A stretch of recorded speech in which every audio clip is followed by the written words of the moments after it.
I mentioned in my previous video that I think that there is a certain element of choice in a certain kind of suffering. And again, I go back to Epictetus, where he sort of says there are things that are in your control and there are things that are not in your control, and that kind of ties in with my idea of amor fati. That which you can't change, why worry about it? Epictetus seems to say, it just means nothing to me. If I can't change it, then it's irrelevant. I might go a step further with Epictetus and say, why not love it?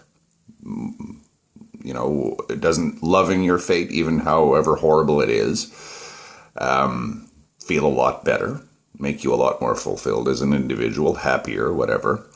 However insane that might seem, and as I say, there are intellectual currents of this. There are philosophical ideas, amor fati.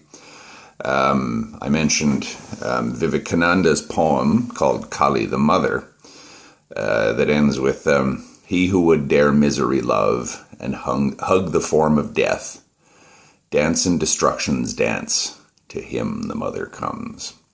In other words, love that which is horrific. Not easy, of course, but is it impossible? I don't think so. I can at least understand how it can be done. You only have to think of, say, the ancient Christian martyrs or whatever, anyone who believes themselves to be a martyr. My suffering means something. Now, you sort of say, okay, I have the choice of loving it or not loving it, and it's insane to love a horrific fate. Fair enough, but again, you've got to go back to where you place your emphasis in life. Is your emphasis the ending of suffering, or is it adherence to the real, to truth, to reality, whatever? That's the weird implication in everything Benatar says. In a sense, he's making a case for blind faith in religion. I've traveled a lot, as I mentioned, in Southeast Asia. It's one of my favorite parts of the world, and one of the things that I've noticed there is the legendary Southeast Asian capacity for denial. They sort of, if something is bothering them that they can't do anything about, or they're helpless, they just sort of put it out of their minds. We just don't think about it, they say. All right, that's kind of mad, kind of insane, but again, if they can't do anything about it, what's the point of thinking about it? What's the point of giving it any thought if it's something that is simply outside of your control? Again, you can love it or you can ignore it. Generally, the Southeast Asian denial tends to be on the order of ignoring it. You sort of just blot it out of your mind, and they seem to have a faculty to do that. They seem to have developed it culturally. Now again, there's that which is in your control and that which is not in your control. Now, the stuff that, I would say that the suffering that is in your control is suffering that you can learn from, that you can fix, that you can, that actually has a benefit to you. And, you know, for suffering to be beneficial, it's not a crazy thought. You just sort of say, okay, the pain response is useful because it prevents me from damaging my body.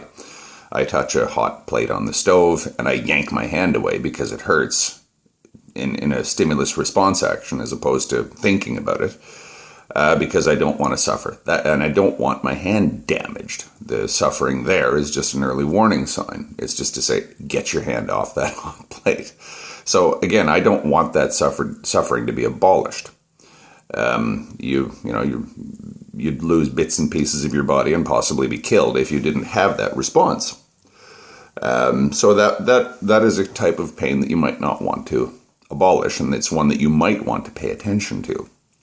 But there are other orders of pain and suffering. There are things that you can't do anything about. The kind of pain that just torments you, that just sort of hangs there, and that's the kind of thing that, say, people who suffer from depression or dysthymia or whatever, acedia in general, tend to sort of suffer from, just this sort of pain that it's just blank, pointless pain. that just doesn't go anywhere. Say somebody who's in chronic pain, or they have shadow pain or ghost pain, or some pain that they can't identify, or some kind of suffering that they can't understand or identify or justify, or sort of say, that this is useful in any way. That kind of pain, the pain that just tortures you. Okay, that's the kind of thing that you might want to exercise your faculty of choice and deny, or love, or whatever. Again, however crazy that sounds, I'm sort of inclined to say, okay, what do you want? Do you want to end your suffering or not? What's more important? Adherence to the truth or not suffering? And again, that's the sort of weird implication of Benatar and the asymmetry. Religion is better than not religion if religion will help you end your suffering. If it's something that you can't do anything about. If you ever have read or heard of Dominique Lapierre's book, City of Joy, about the city of Calcutta in India, you speak to people from there, and I know a few people from West Bengal in India, and they say it's not crap what we're saying. The people that live there actually do enjoy living there. They like living in Calcutta. And you sort of think, okay, Calcutta is pretty much the epitome of human misery on this planet. I've been to Calcutta. I know what it's like. Human degradation, misery, humiliation, poverty, filth, the whole bit, and complete lack of any likelihood of things getting better anytime soon. And yet it's got the reputation of being the city of joy. What is that? How bizarre is that? Well, I would assume that it has, and not only that, most of the people that come from West Bengal find it almost impossible to explain to other people why they call their city the city of joy. Other people don't get it, okay? I doubt that troubles them a great deal. But, you sort of have to think. If they have that capacity to love that which they can't change, and Vivekananda was a Bengali who, he's the guy that wrote that poem, Kali the Mother, that I quoted from and stumbled over earlier in this video. And he was very important in what was known as the Bengali Renaissance in the middle of the last century. And he, essentially encapsulated that, I think, that point of view, the city of joy as, Calcutta as the city of joy. He who would dare misery love and hug the form of death, dance in destruction's dance, to him the mother comes. Kali being sort of the patron goddess of the Bengali people. Maybe that's what they mean when they say the city of joy. You can't change it. That's the way it is. And it's an idea of not just acceptance, but love of one's fate. Love of that which one cannot change. Now, if you're surrounded by people who feel that the same way as you do, in that way, that they decide that, well, this is simply my lot in life. This is the hand I've been dealt in life. I can love it or I can hate it. I can curse it or I can be thankful for it. What do I have to be grateful for? Well, life itself, existence itself. Would I rather not exist? I have the option of tossing myself into the Hooghly River whenever I feel like it and drowning myself. And plenty of people don't do that. But they're constantly surrounded by those kinds of pains and that kind of suffering that just torments you day in, day out, and there's no likelihood, or very little, almost no likelihood of it ever getting better in the course of your own lifespan. Might as well learn to love it, eh? Amor fati is something that I believe that you could cultivate, theoretically at least. Again, it's not something I'm trying to proselytize for. I think it's a deeply personal thing that only the individual can actually decide to do. I guess you can sort of lead by example, but that's about the best that you can do in terms of amor fati, in terms of loving your fate, or embracing that which you can't change. So, again, two kinds of suffering, the useful kind and the pointless kind that doesn't go anywhere. The useful kind you don't really want to abolish anyway because it has a function to it. It reminds you that something is in need of correction, or at least in need of avoidance. Then there's the pointless kind, which just tortures you. Well, that you can put under the category of denial or amor fati or embracing or that which is not within my control. And that kind of useless pain, you can invoke your mind to blot out or to transform. Again, I'm not saying that this is easy. I'm not saying that this is even remotely easy. But, you know, there are plenty of people in this world who simply have very little other option. So, okay, I might as well invoke amor fati since it's the only tool at my disposal to deal with this suffering that I have to endure.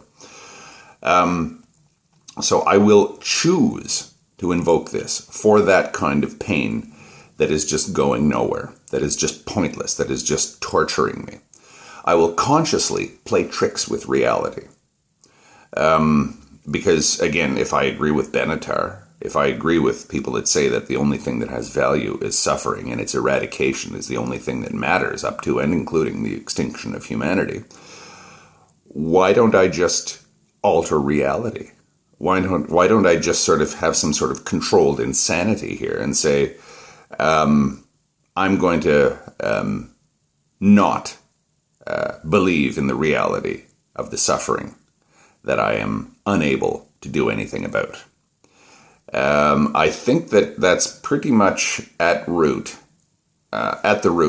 of any kind of traditional denial of suffering. It's almost like a pig-headed refusal to stare facts in the face. Or maybe it's even, you go beyond that. You are sort of saying, I understand what this pain is, and it's not useful. It is of no use to me. All it does is torture me.